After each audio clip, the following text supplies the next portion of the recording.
ಇಡೀ ದೇಶದಲ್ಲಿ ಕರ್ನಾಟಕದಲ್ಲಿ ಮಾತ್ರ 10 ಕೆಜಿ ಅಕ್ಕಿಯನ್ನು ಕೊಡ್ತಕ್ಕಂಥದ್ದು.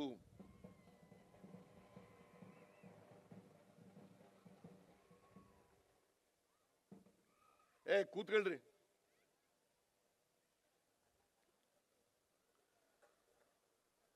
5 ಕೆಜಿ ಅಕ್ಕಿ, 5 ಕೆಜಿಗೆ ತಗಲ್ತಕ್ಕಂಥ ಹಣ ಪ್ರತಿ BPL ಕಾರ್ಡ್ಗೆ 170 ರೂಪಾಯಿ. ನಾವು ಯಾಕೆ ಹಣ ಕೊಡ್ತಾ ಇದ್ದೀವಿ ಅಂತಂದ್ರೆ 34 ರೂಪಾಯಿ 1 ಕೆಜಿ ಅಕ್ಕಿ ಕೊಡ್ತೀವಿ. ಕೊಡ್ರಿ ನರೇಂದ್ರ ಮೋದಿಜಿ, ಅಕ್ಕಿ ಕೊಡ್ರಿ, ದುಡ್ಡು ಕೊಡ್ತೀವಿ. 34 ರೂಪಾಯಿ ಕೊಡ್ತೀವಿ 1 ಕೆಜಿಗೆ ಅಕ್ಕಿಗೆ. ಕೊಡ್ರಿ ಅಂತಂದ್ರೆ ಕೊಡ್ಲಿಲ್ಲ. ಇದೇ ಕೇಂದ್ರ ಸರ್ಕಾರ ಅಕ್ಕಿ ಇಟ್ಕೊಂಡು ಕೊಡ್ಲಿಲ್ಲ. ಅದಕ್ಕೋಸ್ಕರ ಅಕ್ಕಿ ಸಿಕ್ಕದೇ ಇದ್ದರಿಂದ 5 ಕೆಜಿ ಅಕ್ಕಿಗೆ ಹಣವನ್ನ ಕೊಡ್ತಾ ಇದ್ದೀವಿ 170 ರೂಪಾಯಿ. ತೋರಿಸ್ಲಿ ಬಿಜೆಪಿಯವರು.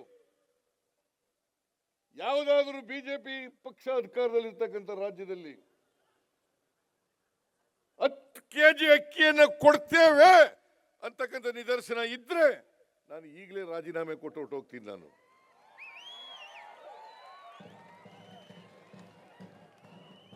ಎಲ್ಲರೂ ಉಂಟು, ಎಲ್ಲರೂ ಇದೆಯಾ? ಇವರು what moral right they have? ಬಡವರ ಬಗ್ಗೆ ಮಾತಾಡಲಿಕ್ಕೆ, ಬಡವರ ಹೊಟ್ಟೆ ಮೇಲೆ ಹೊಡಿತಾ ಇದ್ದಾರೆ ಸಿದ್ದರಾಮಯ್ಯ ಅಂತ ಹೇಳಲಿಕ್ಕೆ ನಾನು ಇವತ್ತು ಹೇಳ್ತೀನಿ, ಯಾರು ಕೂಡ BPL ಕಾರ್ಡ್ ಹೋಲ್ಡರ್ಸು ಅರ್ಹರಾಗಿರ್ತಕ್ಕಂಥವ್ರಿಗೆ 1 ಕೆಜಿ ಅಕ್ಕಿಯನ್ನು ಕೂಡ ಕಡಿಮೆ ಮಾಡಲ್ಲ, BPL ಕಾರ್ಡ್ ಅನ್ನ ಕಿತ್ಕೊಳ್ಳಲ್ಲ ಅಂತಕ್ಕಂಥ ಮಾತುಗಳನ್ನು ಹೇಳಲಿಕ್ಕೆ ಬಯಸ್ತಾ ಇದ್ದೇನೆ. ಯಾರಿಗೂ ಕೂಡ ಅರ್ಹರು ಯಾರಿದ್ದಾರೆ, ಎಲಿಜಿಬಲ್ ಯಾರಿದ್ದಾರೆ, ಆ ಎಲಿಜಿಬಲ್ ಇರ್ತಕ್ಕಂಥವ್ರು ಎಲ್ಲರಿಗೂ ಕೂಡ ಅಕ್ಕಿಯನ್ನು ಕೊಡ್ತೇವೆ. ಅಷ್ಟೇ ಅಲ್ಲ, ಇನ್ನೊಂದು ಅಪಪ್ರಚಾರ ಮಾಡಿದ್ರು ನಮ್ಮ ಮೇಲೆ. ಏನಪ್ಪಾ ಅಂತಂದ್ರೆ, ಈ ಚುನಾವಣೆ ಆದ್ಮೇಲೆ ಎಲ್ಲ ಗ್ಯಾರಂಟಿ ಯೋಜನೆಗಳನ್ನ ನಿಲ್ಲಿಸ್ಬಿಡ್ತಾರೆ. DK ಶಿವಕುಮಾರ್ ಎಲ್ಲೋ ಒಂದ್ ಕಡೆ ಹೇಳಿದ್ರು, ವಿದ್ಯಾರ್ಥಿಗಳನ್ನ ಭೇಟಿ ಮಾಡಿದಾಗ, ನಾವು ಯಾರು ಅನರ್ಹರಿದ್ದಾರೆ ಅವರನ್ನ ತೆಗೆದಾಕ್ತೀವಿ ಅಂತ ಹೇಳಿದ್ರು. ಅದನ್ನೇ ದೊಡ್ಡದಾಗಿ ಮಾಡಿ ಏನ್ ಮನೆಗೆ ಹೋಗಿ ನಿಮ್ ಕಾರ್ಡ್ ತೆಗೆದಾಕ್ಬಿಟ್ಟಿದಾರ.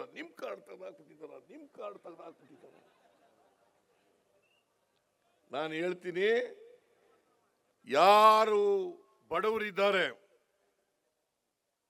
ಯಾರಿಗೆ 2 ಹೊತ್ತು ಊಟ ಇಲ್ಲ, ಅವರು ಯಾರ ಕಾರ್ಡನ್ನು ಕೂಡ ಕಿತ್ಕೊಳ್ಳಲ್ಲ, ಅವರೆಲ್ಲರಿಗೂ ಕೂಡ ಅಕ್ಕಿಯನ್ನು ಕೊಡ್ತೀವಿ ಅಂತಕ್ಕಂಥ ಮಾತುಗಳನ್ನು ಹೇಳಲಿಕ್ಕೆ ಬಯಸ್ತೇನೆ. ಅಷ್ಟೇ ಅಲ್ಲ, ನಾವು 2028ವರೆಗೂ ಅಧಿಕಾರದಲ್ಲಿ ಇರ್ತೀವಿ. ಎಷ್ಟೇ ಹಣ ಖರ್ಚಾಗಲಿ 5 ಗ್ಯಾರಂಟಿ ಯೋಜನೆಗಳನ್ನು ಕೂಡ ಮುಂದುವರಿಸ್ತೇವೆ.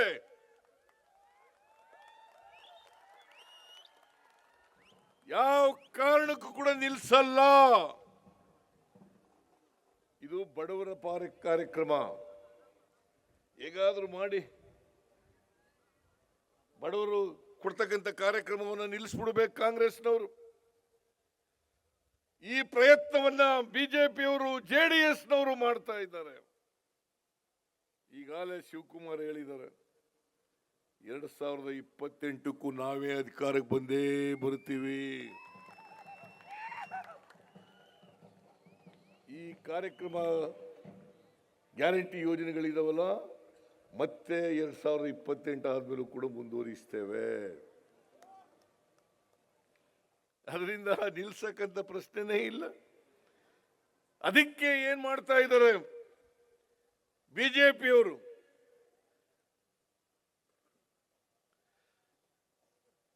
ನಮ್ಮ ನ್ಯಾಯಯುತವಾಗಿ ನಮಗೆ ಬರಬೇಕಾದಂತ ಹಣವನ್ನ ಕೊಡ್ತಾ ಇಲ್ಲ. ನ್ಯಾಯಯುತವಾಗಿ ಬರ್ತಕ್ಕಂಥ ಹಣನ, ನಮ್ಮ ತೆರಿಗೆ ಪಾಲನ್ನ ಸರಿಯಾಗಿ ಕೊಡ್ತಾ ಇಲ್ಲ. ಸೆಂಟ್ರಲಿ ಸ್ಪಾನ್ಸರ್ಡ್ ಸ್ಕೀಮ್ಸ್ಗೆ ಹಣವನ್ನ ಕಡಿಮೆ ಮಾಡಿದ್ದಾರೆ. ನಾವು ಒಂದು ವರ್ಷಕ್ಕೆ 4.5 ಲಕ್ಷ ಕೋಟಿ ತೆರಿಗೆ ಕೊಡ್ತೀವಿ. ಒಂದು ವರ್ಷಕ್ಕೆ 4.5 ಲಕ್ಷ ಕೋಟಿ ತೆರಿಗೆ ಕೊಡ್ತೀವಿ. ನಮ್ಗೆ ಎಷ್ಟು ಗೊತ್ತಾ ಬರೋದು ವಾಪಸ್ಸು? 60,000 ಕೋಟಿ ರೂಪಾಯಿ ಮಾತ್ರ. ಎಷ್ಟು? 60,000 ಕೋಟಿ. ನಾವು ₹1 ತೆರಿಗೆ ಕೊಟ್ರೆ ನಮಗೆ ವಾಪಸ್ ಬರೋದು 14ರಿಂದ 15 ಪೈಸೆ ಮಾತ್ರ. ಇದು ನ್ಯಾಯನಾ? ಇದು ನ್ಯಾಯನಾ? ನರೇಂದ್ರ ಮೋದಿಜಿ, ಇದು ನ್ಯಾಯನಾ? ಅಷ್ಟೇ ಅಲ್ಲ, 15ನೇ ಹಣಕಾಸಿನ ಆಯೋಗದಲ್ಲಿ 11,495 ಕೋಟಿ ಕೊಡಬೇಕಾಗಿತ್ತು. ಇವರ ಬಜೆಟ್ನಲ್ಲಿ ಘೋಷಣೆ ಮಾಡ್ಕೊಂಡಿದ್ದಂತ ನಿರ್ಮಲಾ ಸೀತಾರಾಮನ್ ಅವರು 23-24 ಬಜೆಟ್ನಲ್ಲಿ ಅಪ್ಪರ್ ಭದ್ರಾಕ್ಕೆ 5,300 ಕೋಟಿ ಕೊಡ್ತೀವಿ ಅಂತ ಹೇಳಿದರು. ₹1 ಕೊಡ್ಲಿಲ್ಲ. ₹1 ಕೊಡ್ಲಿಲ್ಲ. ಇದು ನ್ಯಾಯನಾ? ಇದನ್ನ ಕೇಳಬೇಕು ಬೇಡ? ಬಸವರಾಜ ಬೊಮ್ಮಾಯಿ ಯಾವತ್ತಾರು ಕೇಳಿದ್ಯಾ? ಬಸವರಾಜ ಬೊಮ್ಮಾಯಿ ಯಾವತ್ತಾರು ಕೇಳಿದಾರ? ಮುಖ್ಯಮಂತ್ರಿಯಾಗಿ, ಈಗ ಲೋಕಸಭಾ ಸದಸ್ಯರಾಗಿ ಯಾವತ್ತಾರು ಕೇಳಿದಾರ? ಬಿಜೆಪಿಯ ಯಾವುದಾದ್ರೂ ಲೋಕಸಭಾ ಸದಸ್ಯರು ಕೇಳಿದಾರ? ಈಗ ಹಿಂಭಾಗಲಿಂದ ಇಂಡೈರೆಕ್ಟ್ ಆಗಿ ತೊಂದರೆ ಕೊಡೋದು. ನಮಗೆ ಹಣ ಸಿಕ್ಕಬಾರ್ದು, ಇವರಿಗೆ ಗ್ಯಾರಂಟಿ ಯೋಜನೆಗಳನ್ನು ನಿಲ್ಲಿಸ್ಬಿಡ್ಬೇಕು, ಬಡವರಿಗೆ ತಲುಪಬಾರ್ದು, ಬಡವರಿಗೆ ಕೊಡಬಾರದು. ನಾನು ಹೇಳ್ತೀನಿ, ನೀವು ಎಷ್ಟೇ ಹಣಕಾಸಿನ ತೊಂದರೆ ಕೊಟ್ಟರೂ ಕೂಡ ಈ ಬಡವರ ಯೋಜನೆಗಳು, ಗ್ಯಾರಂಟಿ ಯೋಜನೆಗಳು ನಿಲ್ಲಲ್ಲ. ಅವು ಇವತ್ತೆಲ್ಲ ಕೈ ಹಿಡಿದಿದ್ದಾವೆ. ನಮಗೆ ಆ ಕಾರ್ಯಕ್ರಮಗಳನ್ನು ಜನ ಮೆಚ್ಚಿ ನಮಗೆ ಆಶೀರ್ವಾದವನ್ನು ಮಾಡಿದ್ದಾರೆ. ನಮ್ಮ ಪಕ್ಷದ ಸಿದ್ಧಾಂತ ಜಾತ್ಯತೀತ ಸಿದ್ಧಾಂತ, ಸಾಮಾಜಿಕ ನ್ಯಾಯ, ಭ್ರಾತೃತ್ವ. ಇವರು ಸಮಾಜದಲ್ಲಿ ಅಶಾಂತಿಯನ್ನ ಶಿಶುನಾಳ ಶರೀಫರು ಹೇಳಿದಾರ, ಕನಕದಾಸರು ಹೇಳಿದಾರ, ಗೋವಿಂದ ವಲ್ಲಭ ಅವರು ಹೇಳಿದಾರ? ಯಾವುದು ಹೇಳಿದಾರ? ಸೂಫಿಗಳು ಹೇಳಿದಾರ? ಸಂತರುಗಳು ಹೇಳಿದಾರ? ಸಮಾಜ ಸುಧಾರಕರು ಹೇಳಿದಾರ? ಯಾರು ಹೇಳಿಲ್ಲ. ಇವತ್ತು ಸಮಾಜದಲ್ಲಿ ಜಾತಿಗಳ ನಡುವೆ ಬೆಂಕಿ ಹಚ್ಚಿ, ಧರ್ಮಗಳ ನಡುವೆ ಬೆಂಕಿ ಹಚ್ಚಿ ಇವತ್ತು ದ್ವೇಷವನ್ನು ಉಂಟು ಮಾಡತಕ್ಕಂಥ ಪ್ರಯತ್ನವನ್ನು ಮಾಡ್ತಾ ಇದ್ದಾರೆ. ಭಾರತೀಯ ಜನತಾ ಪಕ್ಷದವರು ಸೇಡಿನ ರಾಜಕೀಯ, ದ್ವೇಷದ ರಾಜಕೀಯ ಇದನ್ನು ಮಾಡ್ತಾ ಇದ್ದಾರೆ. ನನ್ನ ಮೇಲೆ ಅಪಪ್ರಚಾರ, ನನ್ನ ಮೇಲೆ ಸುಳ್ಳು ಆರೋಪ. ನಾನು ಅದಕ್ಕೆ ಹೇಳಿದೆ, ಎಲ್ಲಿವರೆಗೆ ಕರ್ನಾಟಕದ ಜನತೆಯ ಆಶೀರ್ವಾದ ಇರ್ತದೆ ಅಲ್ಲಿವರೆಗೆ ನನ್ನನ್ನ ಜಗ್ಸಕ್ಕೂ ಆಗಲ್ಲ, ಬಗ್ಸಕ್ಕೂ ಆಗಲ್ಲ ಅಂತ ಹೇಳಿದೆ.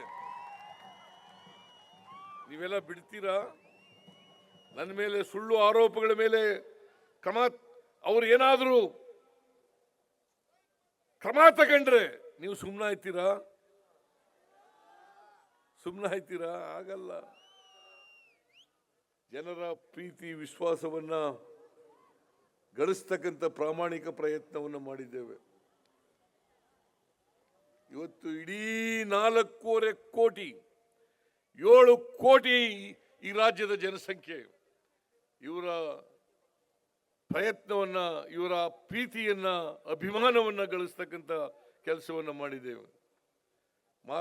ರಾಜ್ಕುಮಾರ್ ಅವರು ಹೇಳ್ತಾ ಇದ್ರು, ಅಭಿಮಾನಿಗಳೇ ನಮ್ಮ ದೇವರು ಅಂತ, ಅಭಿಮಾನಿಗಳೇ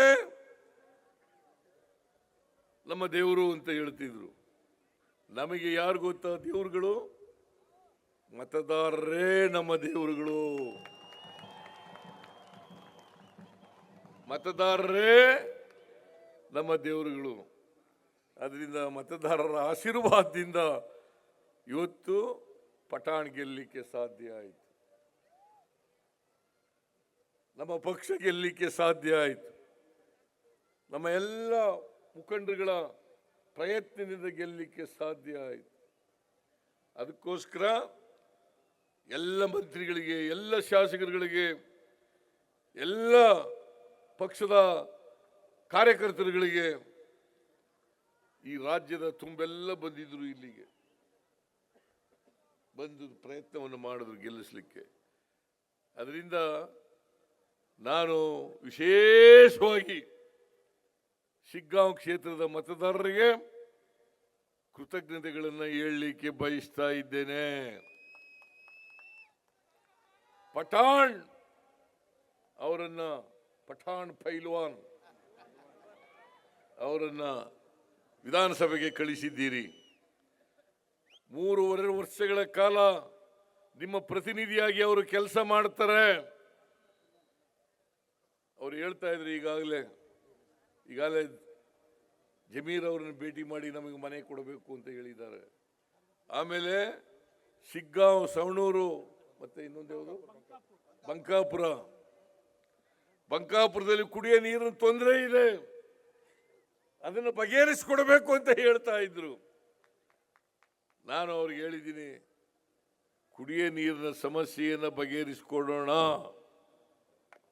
ಬಂಕಾಪುರ ಇರ್ಬೋದು, ಸವಣೂರು ಇರ್ಬೋದು, ಮತ್ತೆ ಶಿಗ್ಗಾಂವ್ ಇರ್ಬೋದು, ಎಲ್ಲ ಪಟ್ಟಣಗಳಲ್ಲಿ ಕುಡಿಯೋ ನೀರಿನ ಸಮಸ್ಯೆಯನ್ನು ಬಗೆಹರಿಸಿಕೊಡ್ತೇವೆ ಅಂತಕ್ಕಂಥ ಮಾತುಗಳನ್ನು ಈ ಸಂದರ್ಭದಲ್ಲಿ ಹೇಳಿ, ಇವತ್ತು ನೀವೆಲ್ಲ ಅತ್ಯಂತ ಶಾಂತ ಚಿತ್ತದಿಂದ ಈ ಕಾರ್ಯಕ್ರಮದಲ್ಲಿ ಭಾಗವಹಿಸಿ ಯಶಸ್ಸುಗೊಳಿಸಿದ್ದೀರಿ. ಈ ಕಾರ್ಯಕ್ರಮವನ್ನು ಯಶಸ್ಸು ಮಾಡಿದಂಥ ಪಠಾಣ್ ಅವರಿಗೆ, ಜಿಲ್ಲಾಧ್ಯಕ್ಷರಿಗೆ ಮತ್ತು ಅವರ ಸ್ನೇಹಿತರುಗಳಿಗೆ ಧನ್ಯವಾದಗಳನ್ನು ಹೇಳಿ, ಪಠಾಣ್ ಅವರಿಗೆ ಅಭಿನಂದನೆಗಳನ್ನು ಹೇಳಿ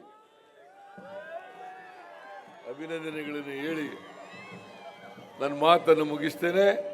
ಜೈ ಹಿಂದ್, ಜೈ ಕರ್ನಾಟಕ, ಜೈ ಕಾಂಗ್ರೆಸ್.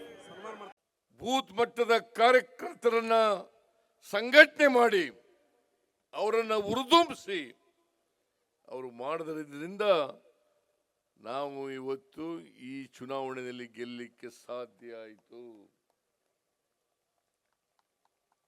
ಇದು ಬರೀ ಪಠಾಣ್ ಒಬ್ಬರು ಗೆಲುವಲ್ಲ, ಅಥವಾ ನನ್ನ ಗೆಲುವಲ್ಲ, ಖಾದ್ರಿ ಗೆಲುವಲ್ಲ. ಯಾರ್ಯಾರು ಮಂತ್ರಿಗಳು, ಶಾಸಕ ಮಿತ್ರರು, ಮುಖಂಡರುಗಳು, ಕಾರ್ಯಕರ್ತರುಗಳು ಶ್ರಮ ಪಟ್ಟಿದ್ದಾರೆ, ಅವರೆಲ್ಲರ ಗೆಲುವು ಅಂತಕ್ಕಂಥದ್ದನ್ನು ಈ ಸಂದರ್ಭದಲ್ಲಿ ಹೇಳಲಿಕ್ಕೆ ಬಯಸ್ತಾ ಇದ್ದೇನೆ.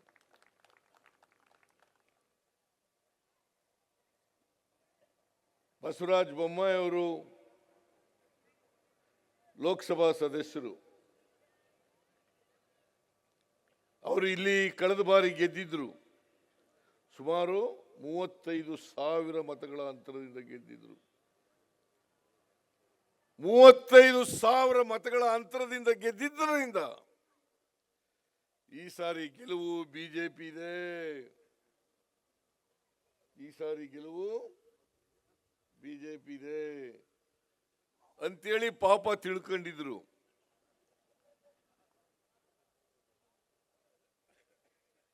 ಕಳೆದ ವಿಧಾನಸಭಾ ಚುನಾವಣೆ ಬೇರೆ, ಈ ಚುನಾವಣೆ ಉಪಚುನಾವಣೆ ಬೇರೆ.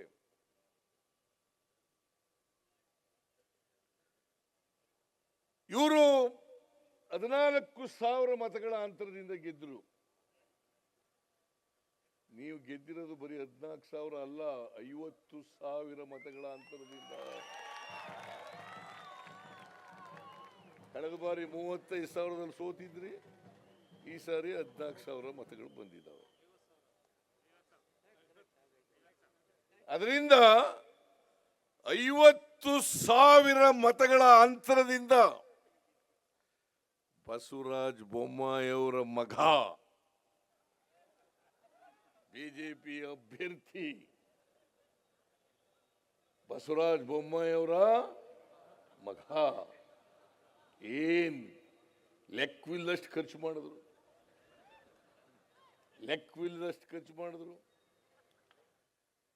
ಅದನ್ನ ಹೇಳಕ್ಕಾಗಲ್ಲ ಎಷ್ಟು ಖರ್ಚು ಮಾಡಿದ್ರು ಅಂತ. ನನಗೆ ಬಿಜೆಪಿಯವರು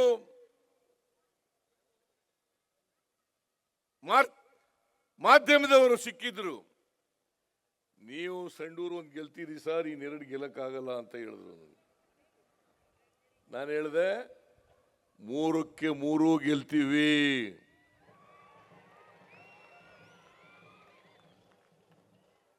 ಸಂಡೂರು ಗೆಲ್ತೀವಿ, ಸಿಗ್ಗಾವಿನೂ ಗೆಲ್ತೀವಿ, ಚನ್ನಪಟ್ಟಣನೂ ಕೂಡ ಗೆಲ್ತೀವಿ, ದೊಡ್ಡ ಅಂತರದಿಂದ ಗೆಲ್ತೀವಿ.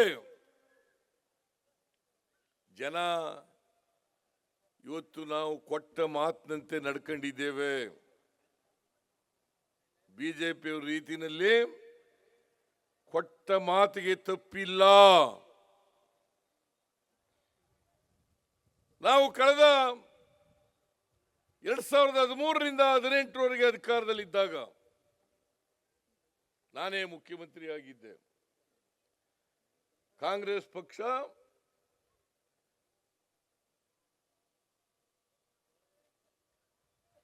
ಅಧಿಕಾರಕ್ಕೆ ಬಂದ ಮೇಲೆ ನಾವು ಕೊಟ್ಟಿದ್ದಂತ ಎಲ್ಲ ಭರವಸೆಗಳನ್ನು ಕೂಡ ಈಡೇರಿಸ್ತು. 165 ಭರವಸೆಗಳನ್ನ ನಾವು ಜನರಿಗೆ ಕೊಟ್ಟಿದ್ದ ನಮ್ಮ ಪ್ರಣಾಳಿಕೆ ಮೂಲಕ 165 ಭರವಸೆಗಳಲ್ಲಿ 158 ಭರವಸೆಗಳನ್ನು ಈಡೇರಿಸ್ತು. ಅನ್ನಭಾಗ್ಯ, ಕ್ಷೀರಭಾಗ್ಯ, ಕ್ಷೀರಧಾರೆ, ಕೃಷಿ ಭಾಗ್ಯ, ಮೈತ್ರಿ, ಮನಸ್ವಿನಿ, ಸೌಭಾಗ್ಯ, ಶಾದಿ ಭಾಗ್ಯ, ಪಶು ಭಾಗ್ಯ, ಇಂದಿರಾ ಕ್ಯಾಂಟೀನ್, ಸಾಲ ಮನ್ನಾ ಮಾಡದದ್ದು, ವಿದ್ಯಾಸಿರಿ, ಹೀಗೆ ಅನೇಕ ಕಾರ್ಯಕ್ರಮಗಳನ್ನು ನಾವು ಜಾರಿ ಕೊಟ್ಟಿದ್ದೋ. ಆದರೆ ನಾವೆಲ್ಲವನ್ನೂ ಕೂಡ ಜಾರಿ ಮಾಡಿದ್ರೂ ಕೂಡ ನಾವು ಜನರಿಗೆ ಪ್ರಚಾರದಲ್ಲಿ ಹಿಂದೆ ಬಿದ್ದಿದ್ದೋ, ಜನರಿಗೆ ತಲುಪಿಸೋದ್ರಲ್ಲಿ ಹಿಂದೆ ಬಿದ್ದಿದ್ದೋ. ಹಾಗಾಗಿ 2018ರಲ್ಲಿ ನಾವು ಸೋಲ್ಬೇಕಾಯಿತು. ಮತ್ತೆ 2023ರಲ್ಲಿ ವಿಧಾನಸಭೆ ಚುನಾವಣಾ ಸಂದರ್ಭದಲ್ಲಿ 5 ಗ್ಯಾರಂಟಿಗಳನ್ನು ಘೋಷಣೆ ಮಾಡಿದ್ದು. ಶಕ್ತಿ ಯೋಜನೆ, ಗೃಹ ಜ್ಯೋತಿ, ಗೃಹಲಕ್ಷ್ಮಿ, ಅನ್ನಭಾಗ್ಯ, ಯುವ ನಿಧಿ, ಹೀಗೆ 5 ಗ್ಯಾರಂಟಿಗಳನ್ನು ಘೋಷಣೆ ಮಾಡಿದ್ದು. ಬಹಳ ಅಪಹಾಸ್ಯ ಮಾಡಿದ್ರು ಬಿಜೆಪಿಯವರು. ನರೇಂದ್ರ ಮೋದಿಯವರ ಆದಿಯಾಗಿ ಅಪಪ್ರಚಾರ ಮಾಡಿದ್ರು, ಅಪಹಾಸ್ಯ ಮಾಡಿದ್ರು. ಈ ಗ್ಯಾರಂಟಿ ಯೋಜನೆಗಳನ್ನು ಜಾರಿ ಮಾಡಿದ್ರೆ ಕರ್ನಾಟಕ ರಾಜ್ಯದ ಬೊಕ್ಕಸ ಖಾಲಿಯಾಗ್ಬಿಡುತ್ತದೆ, ಅಭಿವೃದ್ಧಿ ಕೆಲಸಗಳಿಗೆ ಹಣ ಇರಲ್ಲ ಅಂತೇಳಿ ಅಪಪ್ರಚಾರವನ್ನ ಮಾಡಿದ್ರು. ಅದು ನಮ್ಮ ಗ್ಯಾರಂಟಿ ಯೋಜನೆಗಳಿಗೆ ವಿರುದ್ಧ ಇದ್ದದ್ದಲ್ಲ. ಯಾಕಂತಂದ್ರೆ ಈ ಎಲ್ಲ ಗ್ಯಾರಂಟಿ ಯೋಜನೆಗಳು ಕೂಡ ಎಲ್ಲ ಜಾತಿಯ, ಎಲ್ಲ ಧರ್ಮದ, ಎಲ್ಲ ಪಕ್ಷದ ಬಡವರಿಗೆ ಮಾಡ್ತಿದ್ದಂತ ಕಾರ್ಯಕ್ರಮಗಳು. ಏನ್ ಬಿಜೆಪಿ ಬಡವರಿಗೆ ತಲುಪಿಲ್ವಾ? ಅನ್ನಭಾಗ್ಯ ಕಾರ್ಯಕ್ರಮ ತಲುಪಿಲ್ವಾ? ಅವ್ರು ಬಸ್ನಲ್ಲಿ ಓಡಾಡ್ತಾ ಇಲ್ವಾ? ಗೃಹಲಕ್ಷ್ಮಿ ಯೋಜನೆಯಲ್ಲಿ ಲಾಭ ಪಡೀತಾ ಇಲ್ವಾ? ಗೃಹ ಜ್ಯೋತಿ ಕಾರ್ಯಕ್ರಮದ ಅಡಿನಲ್ಲಿ ಲಾಭ ಪಡೀತಾ ಇಲ್ವಾ? ಯುವ ನಿಧಿ ಕಾರ್ಯಕ್ರಮದಲ್ಲಿ ಲಾಭ ಪಡೀತಾ ಇಲ್ವಾ? ಬಿಜೆಪಿಯವರು ಪಡೀತಾ ಇದ್ದಾರೆ. ಮತ್ತೆ ಮಧ್ಯವರ್ತಿಗಳಿಲ್ಲ, ನೇರವಾಗಿ ಫಲಾನುಭವಿಗಳ ಅಕೌಂಟ್ಗೆ ಹಣ ಹೋಗ್ತಕ್ಕಂಥದ್ದು, ಫಲಾನುಭವಿಗಳಿಗೆ ಫಲ ಸಿಗ್ತಕ್ಕಂಥದ್ದು. ಇದನ್ನ ಮಾಡದಂತ ಸರ್ಕಾರ ಕರ್ನಾಟಕ ಸರ್ಕಾರ ಅಂತಕ್ಕಂಥದ್ದನ್ನ, ಕಾಂಗ್ರೆಸ್ ಸರ್ಕಾರ ಅಂತಕ್ಕಂಥದ್ದನ್ನ ಮರೀಲಿಕ್ಕೆ ಸಾಧ್ಯ ಇಲ್ಲ. ಇದು ತಲುಪದ ಮೇಲೆ ಜನ ನಮ್ಮನ್ನ ಕೈ ಹಿಡಿದಿದ್ದಾರೆ, ಜನ ನಮ್ಮನ್ನ ಕೈ ಹಿಡಿದಿದ್ದಾರೆ. ಇವತ್ತು